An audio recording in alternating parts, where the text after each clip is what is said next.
Ever since I was young, I wanted a strong, athletic body, like the Greek gods, like Bruce Lee, the old school bodybuilders.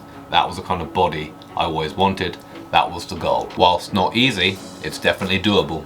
I've always been into training, and I've followed many different routines, from Bruce Lee in my teenage years to hardcore bodybuilding routines as I got older. After spending the last 2 years undoing the work of heavy drinking and general bullshittery in my 20s, I now sit at around 20% body fat, give or take.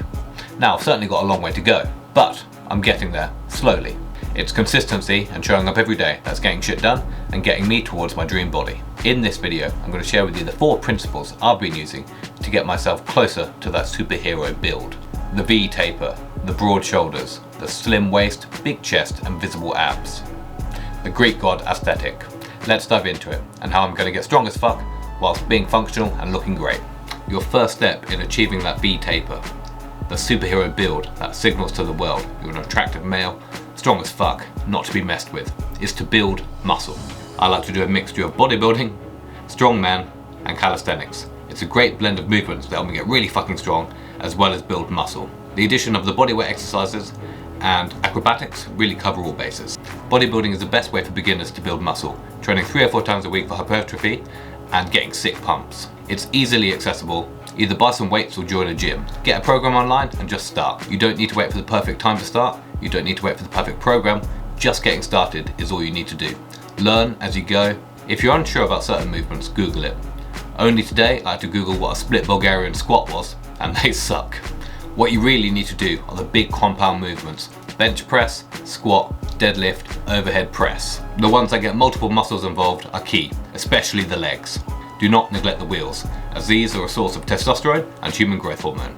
I recommend getting a journal and tracking your progress. Smashing those goals and getting those hits of dopamine are essential for your longevity in your weightlifting career. Hitting a 100 kilo bench press was one of my first goals, and the sense of reward I got from hitting that was amazing. I'd also suggest training your abs, getting those abs big and strong.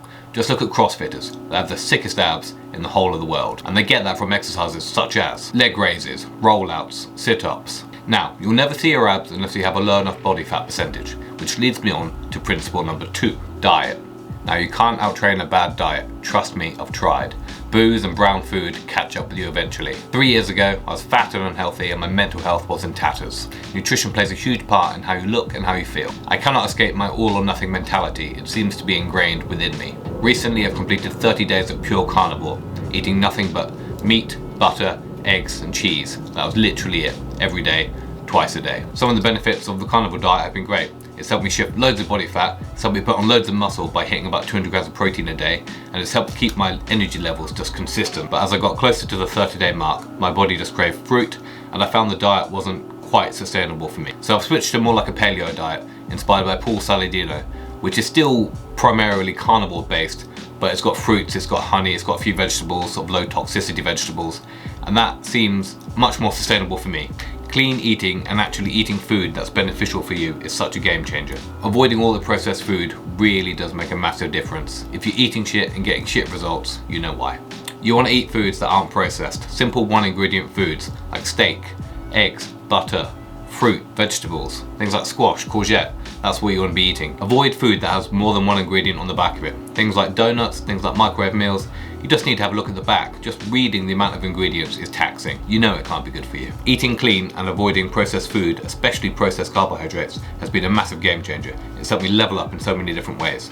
The first one, I've had better energy. It's much more consistent, like I said already. I've had better digestion, better sleep, better complexion. I've gained more muscle, and it's helped reduce my body fat. So just from eating clean, it's made a massive difference. I've been aiming for 150 grams to 200 grams of protein a day with a high fat consumption and filling in the rest with fresh fruit, squash, courgette and honey. I'm generally so full of protein that I don't really fancy any of the rubbish. I think because protein's so filling and it takes a lot longer to digest, I really don't fancy any other bullshit. I don't really get any cravings. So upping your protein is definitely what I'd recommend. It can be hard work and it can be a little boring, but we've all been conditioned to live a life of eating crap and moderation. We want to escape the trap. We want to avoid being mediocre. We want to get 1% better every day. My general rule is to stick to my diet 95% of the time. I do occasionally allow myself a cheat day. Maybe I want to go on a date or maybe I want to go out for lunch. It just allows a little bit of flexibility. But as long as I stick to it for 95% of the time, it's that consistency which is going to pay off. Principle 3, cardio. A lot of people think cardio is detrimental to muscle gain. Bullshit. Cardio is great. It's beneficial for heart health, mental health, and trimming body fat. I've massively improved my mindset from running. This time last year, I couldn't run for shit. Now I've done a 3K in less than 15 minutes. I've run a 10K. I've even run 20K, which almost killed me. Running has made me less of a bitch. Think Goggins. I've seen a noticeable difference in my body fat percentage since I've started running. It's going to get us closer to that superhero build we're looking for, that aesthetic V-shape taper. I've also reduced my heart rate. When I first started running, my heart rate would sit around 170 beats per minute, and now when I go running, it sits around 150 beats per minute. Now that's got to be a win. Don't be a meathead. I avoided cardio for years, thinking I was some kind of professional strongman. Deep down, I was just a lazy bitch nugget. Principle number 4, rest. In order to get that superhero build, the main character look we're going for, rest is important. Now this is my biggest weakness, it's what I struggle with most, but I'm trying to get better. For some reason, my creative, overtired brain kicks in around 10 PM. I get some kind of crazy manic energy where I feel like I need to try and be productive. I'm never that productive, and I try and get stuff done, but it means I stay up too late, which is going to have a negative impact on my training and my recovery. I've been trying to improve my recovery by going to bed at the same time every day and getting up at the same time every day. This is 11:30 PM and 7 AM. Now this isn't optimal, but it's quite hard for me as a chef to maintain some kind of routine due to my late nights. A game changer for me has been putting my phone in a different room when I go to sleep. It's normally the last thing I look at and the first thing I look at when I wake up. Now it helps me fall asleep quicker by reducing the amount of stimulation in my brain, and it means I'm more present in the morning because I'm not just logging in, looking at Instagram and just seeing a stream of bullshit which I don't need to see.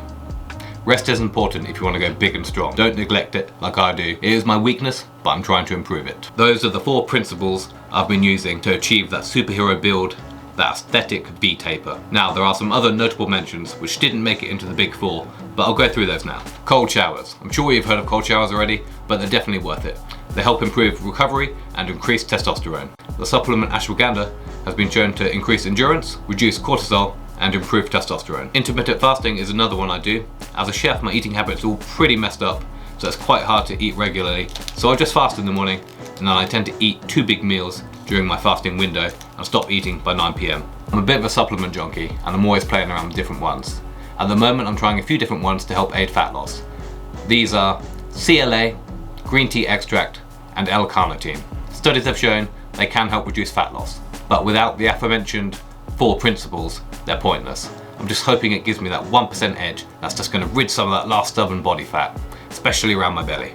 That's everything I've been doing in 2023 to level up my body and my mind, to escape mediocrity and to become strong as fuck and aesthetic. Hopefully you've enjoyed the video and you found some of these tips useful. If you have, give it a like, subscribe to the channel, and I'll see you in the next one.